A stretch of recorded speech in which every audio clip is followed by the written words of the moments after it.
Welcome home to USA Global TV and Radio, a place where dreams take flight, with authentic storytelling, diverse perspectives and meaningful conversations, where global stories unite and bridges are built beyond all borders. Discover world-class education, entertainment, hope and inspiration. Together, we're building bridges worldwide. Subscribe to our channel, USA Global TV. Download our app, USA Global TV. Be our guest or join our team. Visit usaglobaltv.com. Thanks to our founder and executive producer, Dr. Jacalyn-Kerbeck. Music score by Yeffy Tang from Cloud Road Music. Voiceover artist Mike Porter. Creative direction by Paul Garcia. USA Global TV and Radio. Your home for global connection. All rights reserved. This video and its contents are the exclusive property of USA Global TV and Radio. Unauthorized use, duplication or redistribution in any form is strictly prohibited.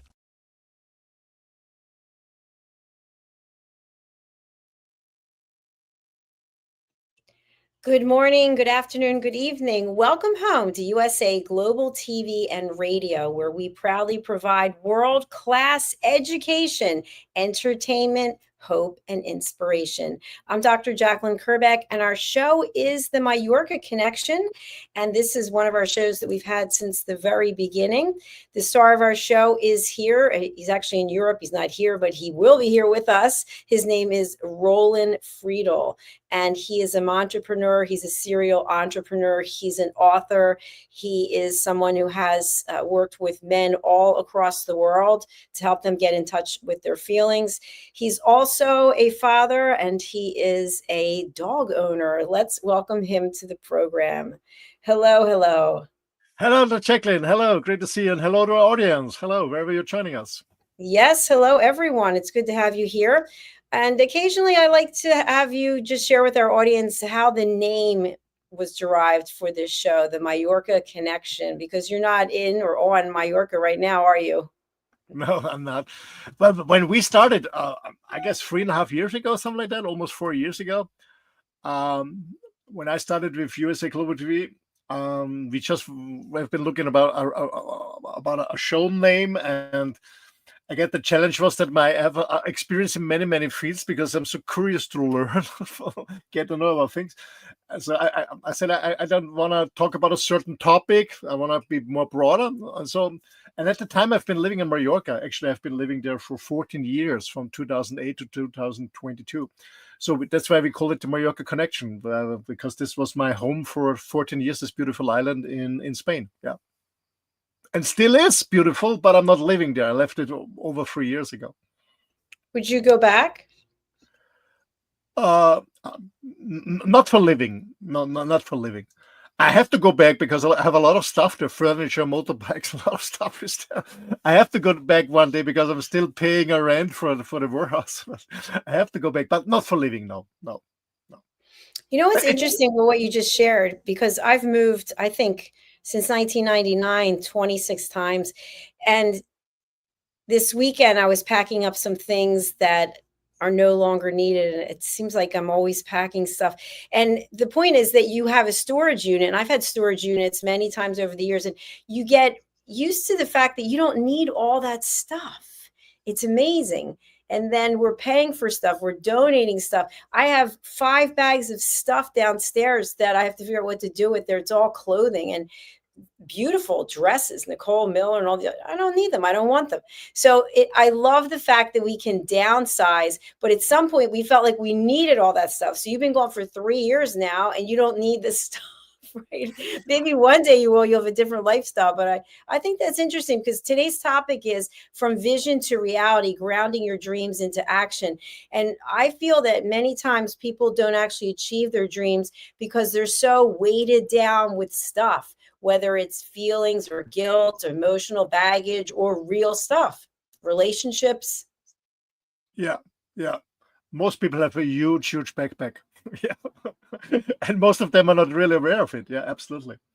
Well, for me, it was really a change, almost a little bit more than 3 years ago, from going from a huge house, 10 bedrooms, 12 bathrooms, a huge property, to a motorhome. It was a tremendous change. For me, it was really good. It was many reasons. My relationship at the time fell apart to be honest, business was going down at the part because, we have this pandemic. So the business was going down. And then I said, oh, why the heck I'm staying in this huge house? I had 14 amazing years. This was really cool. I already had this motorhome just for vacation. So, and I was always dreaming a little bit, as most people, you dream of something. You buy magazines or reading books or be on YouTube or something like that. And you follow people who live a lifestyle that you would love to have too. So I was the same, I was some wind lifers who travel around Europe or in the US or wherever in their motorhome. That's pretty cool. And I never did it. And the last 2 years from 2020 to 22, I always said, I keep the house because my girlfriend at the time loves it. But to be honest, I'm a little bit afraid to make this radical shift from a little house to a motorhome. But in the 1st of April in 2022, I made the shift, and for me it was really cool because I had to get rid of all my one car is still left, but I got rid of all my cars and everything, and I rented a huge storage. I used for all this furniture for the many rooms, and also for the pool furniture and garden furniture and terrace furniture. I'm still paying a hell of money to store my stuff. But for me, it was a tremendous change, and I was a little bit afraid in the beginning, to be honest. First of all, to be single. I was the first time in my life I was single, because I was always in relationships since I'm 15 years old. Can you imagine? So 3 years ago I was 60. No, sorry, I'm 60 now. So I was 57. So I was 42 years always in relationship, always long-lasting relationship. The first time I was by myself, and then I gave up the house, I gave up my home, and I was traveling in my motor for a year. It was scary in the beginning, but every day, it's like everything. You do small steps, and every day you get more used to it. You get more experience. You love it more. And the other thing is, I found out I had a lot of time because a huge house can really consume you. And I had the feeling that the last years, I didn't own the house owned me. There was a lot of stuff always to look and take care of, maintenance and stuff like that. So I really felt free on the road. I still do. I love it. And I had much more time for myself, and I missed a very few things. Some of my friends said, "Why are you paying a hell of money for the storage over 3 years, still having the stuff?" But first of all, I have expensive furniture. Really are by well-known designers. I don't have cheap furniture, so I have good furniture, stuff like that. I miss some stuff, but not all of them. But cross my fingers. My girlfriend, she found a beautiful house. So in 2 weeks, when I'm back in Belgium, we're going to see it together. And hopefully we can get it. It's a huge house in a huge garden. It's beautiful. It's not furnished. So I will bring all my furniture. So it still has a reason why I still keep this stuff.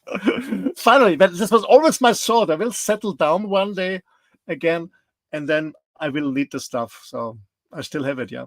But to be honest, the last 3 years, it was really cool without all the stuff. It was really a nice one. But to be honest, my motorhome is quite large, and I still have a lot of stuff in my motorhome. Just too much stuff. Yeah, the larger it is, the more space you have to store. It's true. It's very true. Excuse me. So what was your thought process when you selected this topic for today? The thing is that I met a lot of people in my life before, but also on the road. They said, "Ed, that's pretty cool what you're doing. I'm dreaming about this, living in a motorhome, living on a sailing boat, or starting my own business, quitting my job, doing something different, or moving to a different country, or whatever." So people are always dreaming. They're talking. And my question is always, why don't you do it? And then you hear a lot of stuff. And I strongly believe a lot of excuses. People are so afraid to do the first step. And so I thought, okay, let's talk about from vision to reality, because that's all my life since I'm a teenager. I always had a kind of vision, a kind of goal. And I was always very curious and very focused to reach this goal, and then set the next goal and reach the next goal. And I love the life I'm doing, and I know most people from the sideline, they look at me and I said, "Wow, it's cool what I'm doing." But I was never a brave guy in the beginning. But with all this experience, when you always expand your comfort zone, you get more used to it. You get more clarity. You get more security, and you get more what people think is being brave. But being brave is nothing else than being fucking scared, but doing the first step anyway. That's what it is. And I want to talk a little bit about how you can bring your vision to reality, especially on a business perspective. Absolutely. And fear is the one thing that keeps a lot of people from moving forward. Can you talk to us about how people can overcome fears? Well, it's not about overcoming. Overcoming it. First of all, it's not pressing it away. It's about accepting it. And the fear is an emotion that gives you feedback. Be cautious. Be cautious. You're entering a new territory or whatever. Yeah? It's nothing bad. Fear is nothing bad. It gives you feedback. And I also fear I have something I fear of. I'm scared when I try new things out. Does it really work? Will it work? Will I like it or whatever? I still have it, and I guess everyone has it. But I can overcome it very, very fast. I said, okay, it's here. Thank you. Meaning first of all, I recognize it, I acknowledge you, said thank you, but I don't need you. I tried the first step. I tried the second step. When it's working, I try the third step, and the fourth step, if it's not working, I do something different. So I overcome fear by just doing the first step. I want to find out, is the fear, the anxiety I have, is it real or not? And I'm 60 now, all my fears have never came to reality. They're not really, just in my mind. So I talked to my mind and said, okay, thank you, but stay quiet. I do my first step. I have a look. If the water is deep or cold or whatever, I try. And then I go into the water. When it's deep, I swim. If it's too cold, I swim faster or whatever. So it's not about suppressing fear. It's about acknowledging fear and then doing anyway the first step. And if it's too much or too overwhelming, I guess it could be helpful, maybe we talk later about it, to find somebody on your side, a mentor or a coach that helps you. Yes, exactly. I agree with you. How would you relate fear and taking risks? I mean, I was always taking risk, but as an entrepreneur, especially, you invest money and you never know it's working or not. Of course, you think it's working because otherwise you wouldn't do it.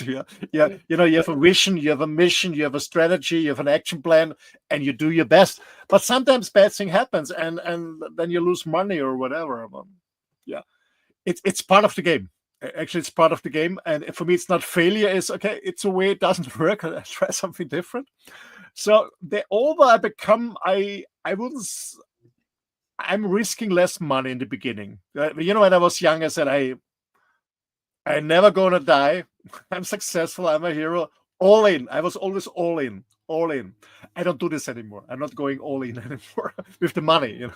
I invest in some new stuff, of course, when I believe in it, but I'm not on high risk anymore, like in my young ages. I wouldn't suggest that. But there's always a risk. But I think, for me, it maybe sounds crazy, but for me, it would be much more risky not to do it, to regret it. And to be honest, man, ladies and gentlemen, I don't want to piss you off, but I am not a 9-to-5 guy to go to an office every day, same city, same colleagues, same work, spending the weekends with the same friends, same family, spending the same vacation. I'm not the guy at all. This is not my life. It's working for a lot of people for any reason. I'm not judging that, but that's not me. For me, it's risk. For me, it's highly risky to live a 9-to-5 job and a 9-to-5 life. That's for me highly risky because it would be boring. For me, maybe I'm not that healthy, not that fit, not positive, not motivated. I don't know. It's not mine. It's not mine. Because you're curious. You want to explore the world and meet new people, and that is something that drives you, I believe. Yeah, but it means that sometimes I guess we had this conversation years ago. When I moved to Momotum, how is it? I said, their taste most days a little like, wow, cool.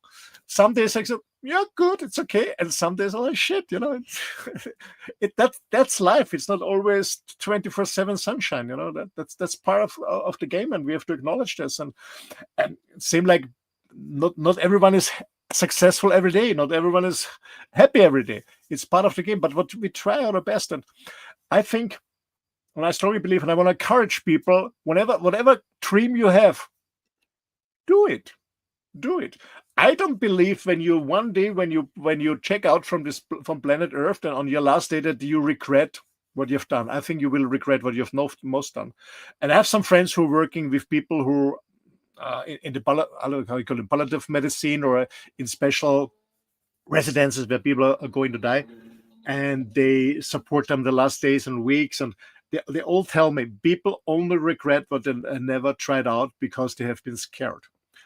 And so, please, life is an amazing an amazing journey, and you can really do everything you want. Just try it out. Just do it. Why not?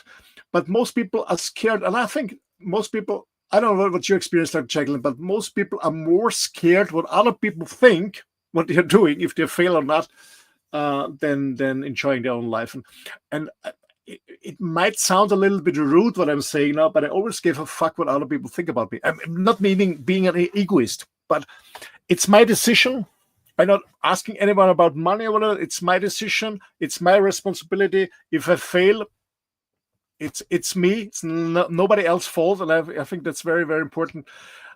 When you really want to start something or do something different, the first thing is taking responsibility.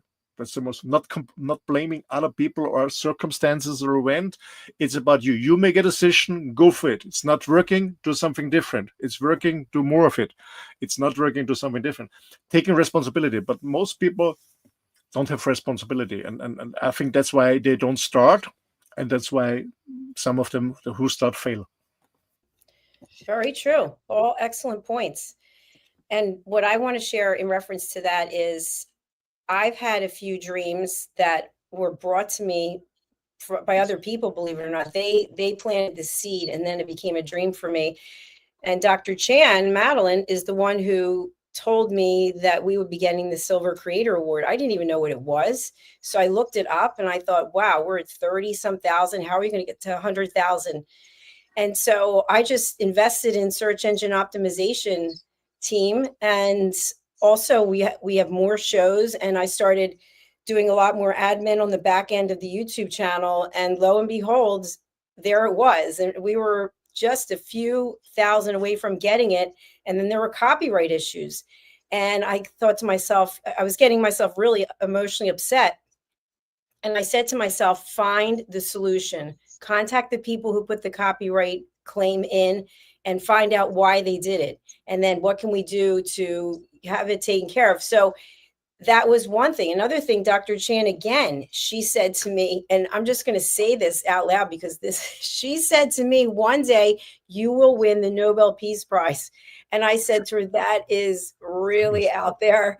And she said she's an intuitive. She gets the download message and she shares it. So she sent over the criteria. And I looked at it and I said, hello, I'm not a peace ambassador. And she said, you will be. And now I am. I am a peace ambassador. And I'm going to this conference, and I'm meeting, when I'm traveling through Europe, I'm going to be meeting other peace ambassadors. So the point is, you can have a dream, but you actually have to do something to make it happen. And then there will be things that test you along the way. And how much you want that dream shows how you're going to handle those tests. Do you become an emotional wreck? Do you start making excuses, or do you look for the solution? And that's what I really try to do, is look for the solution. Absolutely. First of all, congratulations. Thank you. And secondly, yes, it's possible. And to be honest, it was, since I was a young boy, I remember I was 6 years old, 5.5. I was the first time I saw the sea in Italy. And I came back home to my parents. And I told my parents, wow, it was amazing, like a small kid, And then one day I'm moving to the seaside. And my dad said, yeah, everyone else, but not you. Because my father, everything was pushing me down. But I never forgot it, And then I was 45, then I moved to this island. It was driving me all the time. And I guess it's also important that it doesn't matter when it's time to make it reality, but we have to. And some things take longer. Another example, I was always a dream of mine becoming a writer. And I always thought I'm not good enough. And then you planted a seed, Dr. Jacalyn, because you invited me to join with my story some of your books. And I was looking at, oh yes, this was a dream many years ago. Many years ago. Why not now? And now my first book in German is going to be published in October. And by the way, interesting story. I hired a book agent in Austria. And the first publishing house said yes to the book. It was in October last year. I'll never forget this. I met this publishing house, actually the owner. We had a long conversation. Yeah, let's do it. We do it. And then I moved to Sicily, spent the winter there. And I was thinking about, okay, maybe I can write, or maybe I can do the contract with the publishing house online. And the guy said, no, when you're back from Sicily, we meet in person. You sign the contract and we go for dinner, have a couple of drinks, stuff like that. And a week before the date was coming, I called the guy, and he was just texting me WhatsApp, I'm not doing the book. I'm not publishing it. All the details has the agent. Boom, bang. I said, oh my gosh. 6 months ago, he told me yes. So I was a little bit pissed off because in 6 months I could look for another publishing house. So anyway, so I tried to get the book agent, but he was not very present because he has some health issues. But he sent me the email. He forwarded me the email from the publishing house, and I was reading it. And I said, oh my gosh, that has nothing to do with me. And my girlfriend was reading it. I have to really honor my girlfriend because she is always in a very high frequency. And I learned a lot from her too. And she said, you wanted to publish there? I said, yes, call the guy. So I called the guy, and he still said no. But he said, let's meet. But we didn't meet. Then he called me, can we meet? And then we met 1.5 weeks ago for breakfast. And we could clear everything. And he said, yeah, we're going to do it. And actually last Saturday, 2 days ago, we spent 7 hours together. We went archery, barbecuing. And on Friday, I'm at the publishing house. We're working on the book, on the cover, stuff like that. So what I say is something, you have a dream, you go for it. You get a yes, these emotions. You have a dream like this, and I said, no, I'm not good enough. Emotions down. Then, okay, I start my first book. And it's cool. It's good. Emotions up. And then emotions down. And then you find a publishing house. Then, wow, cool. And then 6 months later, say, no, we don't do it. Emotions down. Bang. And then you meet the guy, and emotions go up. It's a roller coaster. And I guess most people give up after the first to second, at the latest at the third, when they go down. And I'm a person that never give up.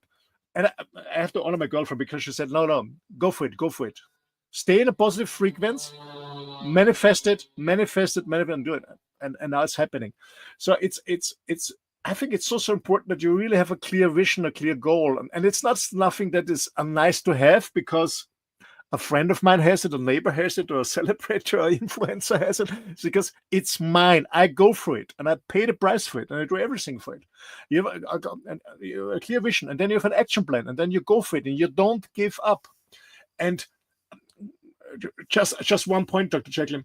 I had a coaching client yesterday because he missed our session on Friday. So he asked me if I'm available on Sunday. I said, Sunday night, I have time for you. And it was, he's starting a business, or he started a business, and I mentor him for 6 months. So he's 6 months, my clients, 1 hour a week. We have a call, and he's going to continue because his business is quite growing with my support. And we talked yesterday. We talked about discipline. I said, Roland, I try to be disciplined. I'm working hard every day, Monday to Sunday. I'm working hard, but I'm so exhausted. And I said to him, you know what? You misunderstand discipline. Discipline doesn't mean you work like hell 20 hours, 7 days, and you have a burnout. Discipline means you do it because it has to be done, but it also means never giving up. And meaning when you're exhausted, instead of giving up, you make a break. A 5-minute break, breathing, getting out fresh air, having a coffee, or maybe a half an hour break, doesn't matter. But discipline means not giving up, but it does not mean not having a break. And I think this is so important that people do too much. They're very, very motivated by what you're doing. And then they work like crazy and it's not working in the beginning. And then when you do too much and you're not recovering, what is very, very important, then you make a lot of mistakes, then you don't see the light at the end of the tunnel, meaning you're just so focused, you don't see the whole picture. So it's also important to make breaks in between, small breaks, and that's part of discipline. Having also be disciplined to make breaks, and then you don't give up because you recover and then you go back. That's what I just want to mention. Absolutely. And congratulations on your book. That's super exciting. I knew it was going to happen because I know how you are and you'd make it happen. So yeah, you're my hero. I guess you published 16 books. Yes, I know. But to be honest, I finished 5 books, so I bring the first book on the market and then step by step. Yeah. yes. But it's very exciting for me. Absolutely. It's a childhood dream to publish my own book. Yeah. It is. It's a very special feeling. And I had shared this, I think, when you interviewed me last week, possibly, but I just wanted to just say in brevity about it. So the last book that I published was actually my 17th, and it's Broadcasting Brilliance, about the network. And you have so much time once the book is published to get it to that Amazon #1 new release or Amazon #1 bestseller. And every hour it changes. So you have to actually be on Amazon to see the little banner that comes up that has that on there. And so Red and I worked together and actually published it. I want to say it was on Friday a week ago. And by Friday night, it hadn't hit the #1. And I was starting to get really angry because I thought to myself, I am someone who, like, I want that banner on there. Okay, that's what I want. Then I want to have the book republished with the banner on there. So I said to myself, you're getting emotional and that's not going to do anything. You know how to do book marketing, because I've hired people over the years. We've interviewed people. We have a lot of really talented people who come to this network, and I listen to what people are saying. I make a mental note of it, and then I go and try to figure it out myself. So I knew what I could do. I knew what I had in my power that I could do, and I did it. And it was at 3:39 in the morning that the banner came up, and it was a top new release. And I actually was lying in bed. I kept going to Amazon, refresh. And I was like, yes, there it is. And by 9 o'clock the next morning, it was #1 new release. But that's because I put the work in, and also because people saw the ads. So if you get it out there, like, people will say to me, oh, I'm on social media. I market my business on social media. And I said, okay, tell me what your account is. Let me look. So I go and I look. I see one ad that's totally about them with no call to action, no value for the clients. And I said, so you're hoping that this one ad is going to be seen by how many people, that it's a giant funnel and it's going to come through? I said, you have to be posting every hour, every day. You need to get on as many platforms as you can. And what I'll share, and then I'm going to turn it back to you, is with Facebook. Numerous times I have gotten a message, a notification that they've expanded my distributorship on their platform because of my high quality posts. So you'll see I post a lot on Facebook because we have a lot of people around the world who are on our team, and I want to make sure that people get the exposure that they should. So my point is, there is a process that people can follow. If you want to have a dream and you want to achieve it, you have to break it down into what are measurable actions that you can take, who can help you get to where you need to go, and how are you mentally prepared with your discipline and your solution solving to deal with what's going to happen along the way. Absolutely. I think that you mentioned something very interesting and very important, is when somebody wants to start something, when writing a book or starting a business, most people make the mistake to talk to friends and families. But if they are in the business and successful, it's a good way. But if not, it's not a good way. So I think the most important thing is that we talk to people, or that everyone is talking to people, and get tips and support from people who are in the field where you want to be successful. That's so important. And I remember I had a mentor 30 something years ago, and he said, don't listen to the people, because when you listen to them, you have what they have, and maybe they have nothing. So find people who are in the business in the area that you want to be. They are successful, and successful people are always willing to mentor you. That's my own experience. That's what I was saying. What I do is support you. So talk to people who are in the business, not your family and friends. It's not that they don't want you to succeed. The point is, what I found out years later is when I started different businesses. Some businesses have really been crazy. My dad said, "What can you do?" Anyway, I found out it's not, they're negative because they just want to prevent you that you fail or you went to jail or whatever it is in their mind, because you are their son or their whatever. Yeah. That's my strong advice is find the right people, go to a community or join a network, and then you have like-minded people, but again, successful people. There are some networks where you find a lot of talkers too. That's not where you go to. Find the people, the doers who are doing, and ask them what they do, and then just copy it and then go for it. Of course, go for it. Move your ass out of the sofa and go for it. But ask them for advice. Ask what's their way, what they suggested is working right now, not 20 years ago. Right now, with all the tools that we have right now, with all the technology, ask them, and then go for it. Go for it. Thank you, Roland. Go for it. Absolutely. I have a couple of comments that I want to just make about the comments you shared. So if you think about, if you have an iPhone, for example, if you think about how the iPhone has changed over all of time. So if you're an initial iPhone user when the first iPhone came out and the phone's working for you, that's terrific. There have been all these evolution of new features that you can have, like with an old car. My car right now is 7 years old. I have a Mercedes. And when I took it into the dealership, they give you a brand new Mercedes as a loaner. And you see, wow, look at all this stuff I'm missing. But you make a decision. What is the latest and greatest that's going on with your industry, your product, your clients that you need to look into so you can adopt? Do you still need that 7-year-old Mercedes, or do you need to upgrade for some specific reason? I don't see a reason to upgrade because the car gets me from point A to point B. It's paid off, and that's what's important to me. This computer, I think it's important to invest in current technology because we're a broadcasting platform. So if you have old technology, then maybe you're missing out on something that it would be really important to have for your clients, for your guests, etc. And then the other thing I want to share is when you mentioned about family, what I think can happen sometimes is you can share your dream, your vision with your significant other, your spouse, your friends, your colleagues, and they start thinking about how what you're going to do is going to impact them. Oh, he's not going to be around very much because now he's doing a business. What about me? What am I going to be doing while he's doing that? Oh, now he's traveling. Oh, now he's spending some of our savings. And so it's a lot of times it can be fear-based, and it can also be selfish, whether people realize it or not.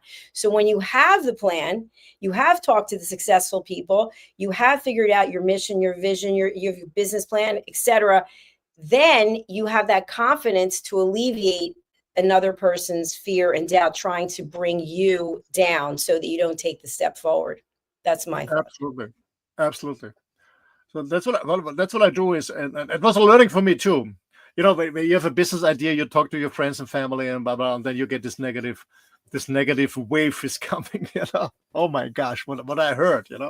But what I learned is what I do is when I have a new business idea, I talk to people who are successful in the business. I don't talk to friends. I don't talk to family. Nobody.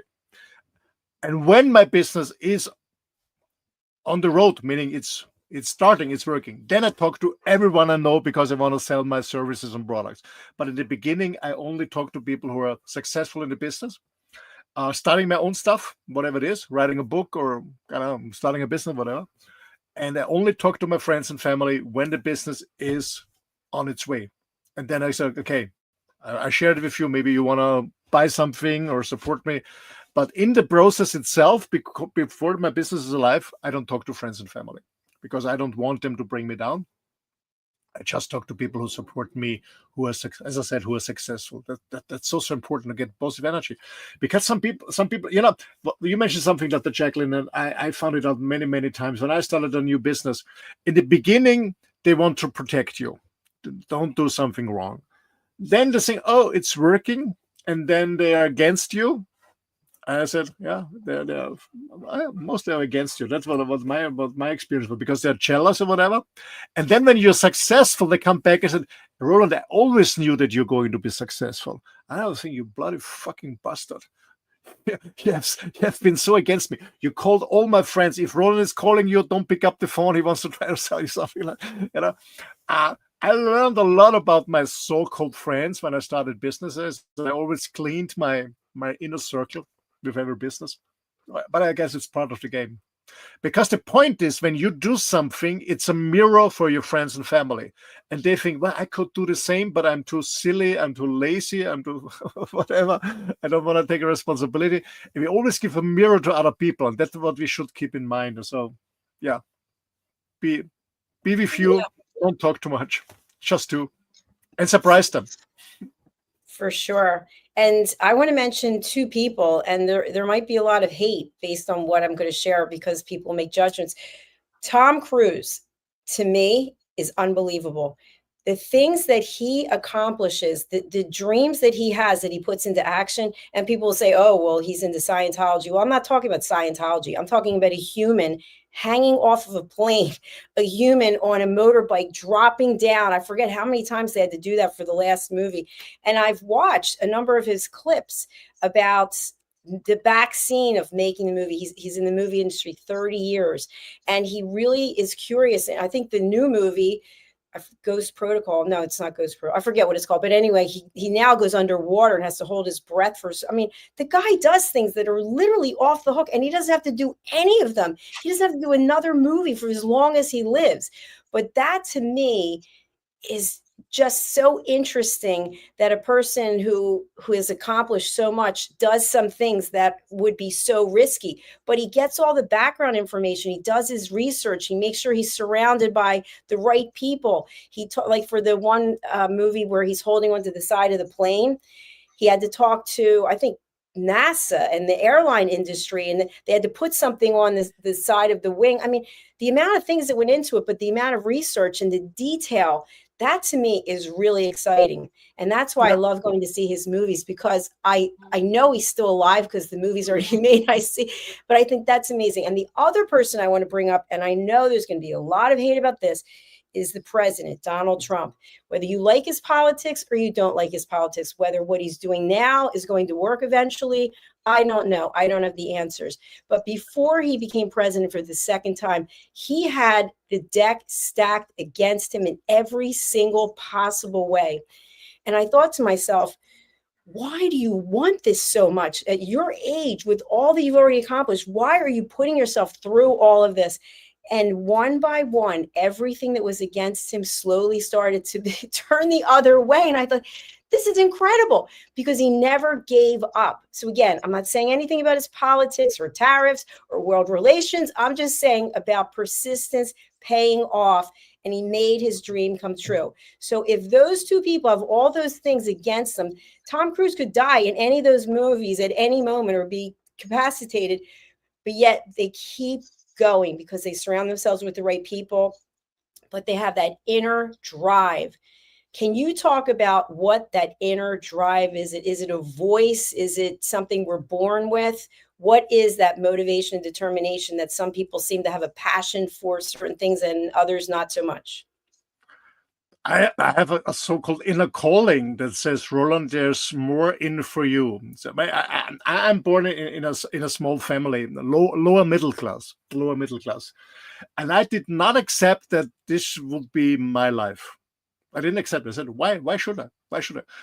And I had this inner calling. There's something much bigger, much larger for me out there. I want to live differently. I want to travel. I want to do this, I do that. And I said, why not? And what helped me when there was no, there was no internet, there was no YouTube channels, nothing, no so-called influencers. I was reading books. I was always reading books about successful people and about their story, how they started. And this really encouraged me and motivated me. And I always had this inner calling. Always. I cannot explain it. It's sometimes, when I'm alone, I do self-talks. I talk to myself. I do self-talk. I guess successful people are a little bit crazy. Most people say I'm crazy. I talk to myself. Yeah. Sometimes I think I have two personalities in me, and we communicate. I push myself. Absolutely. Yeah. I have this inner voice, and sometimes I believe I have two personalities inside me. Exactly. There's nothing, I don't think there's anything strange about that. I talk to myself all the time. I was just at the gym over the weekend, and this woman was having an entire conversation with herself in the locker room. I guess because she was alone, and then I happened to come up to use the locker, and she's like, "Oh, I'm really sorry. I said, "Please, I talk to myself all the time. Go enjoy, because you want to run ideas by yourself. You want to bounce them off. And I think once you say it out loud, you get some more clarity as to whether or not it's something that you truly want to fully commit to." Absolutely. I mean, all the people have self-talks to themselves, but mostly it's negative stuff. But I have this too, to be honest, but I can get very, very fast rid of it. I acknowledge this and put it away, but I have a lot of positive stuff in my head. So my two Rolands, they're communicating. Whenever the small said, I can do it, the other one said, why not? Why the fuck not? Just move your ass, try it out. So I really have this conversation, and the other one is encouraging the other one when it's more in a negative and a more pessimistic way. And sometimes it's really crazy. Sometimes I sit there and I listen to them talk, and I said, fuck, hopefully nobody else can hear this. Well, whatever you're doing is working. So if you could bottle it and give it to others, it's working. As I said, it's of course sometimes I have self-doubts, I have anxieties. Yeah, I have it too. But then the other Roland said, "What a bullshit! Try it out." There's always two things: is there death penalty or a lifetime sentence? No. Okay, go for it. What can happen? What can be worse? Go for it. So this source conversation, like the devil and the angel, but it's just the one Roland who is more looking for security, and the other Roland is more on adventure and risk. Yes. Yeah. I can relate to that completely. And wow, our show has just flown by again. So it's time to sign off. What would you like to leave our audience with, Roland, in terms of people connecting with you, or maybe a message that you want to leave for the end of the show? The message I want to leave is, whatever you're dreaming of, go for it. Go for it. It will work. Go for it. And if you're too scared and too overwhelmed, find a mentor like myself or others. I'm more than happy if you want to contact me, that help you through the first steps, just to get started. It's all about getting started. Once you're in the process, it's fine, but just to get started. If you need support mentoring, just contact me, send me an email at office@roland-friedl.com. But go for it. Go for it. Life is too beautiful. Go for it. There's so many opportunities out there. I can only say from my perspective, and many, many other people out there, go for it. Whatever it is, writing a book, singing a song, performing on a stage, starting a business, whatever it is, running a marathon or climbing the Mount Everest, whatever it is, go for it. Don't dream it. Go for it. Life is too short just to dream. Here's a contact form if you want to use my contact form on my website. It's also available in English, German and English, or send me directly an email. Thank you so much for listening. Thanks, Dr. Jacalyn, for all the effort you're doing here on USA Global TV Radio. And I'm so excited to meet you in person in Vienna. I am too. I'm super excited. Thank you, Roland. Thanks for two beautiful shows. We'll see you again soon. Bye. Bye. All right, we're going over to Talking Heads with Dr. Madeline Chan. So please do stay tuned for that. And let's hear a quick word from our sponsors. Take a look. In a world craving connection, one platform dared to dream bigger. USA Global TV and Radio, a beacon for global voices, authentic storytelling, and elevated listening. Led by visionary Dr. Jacalyn-Kerbeck, the journey from a spark to a global force is now captured in one inspiring book. Honored with YouTube's Silver Creator Award for surpassing 100,000 subscribers. Discover the evolution, the challenges, the triumphs, and the unstoppable spirit that created a global movement.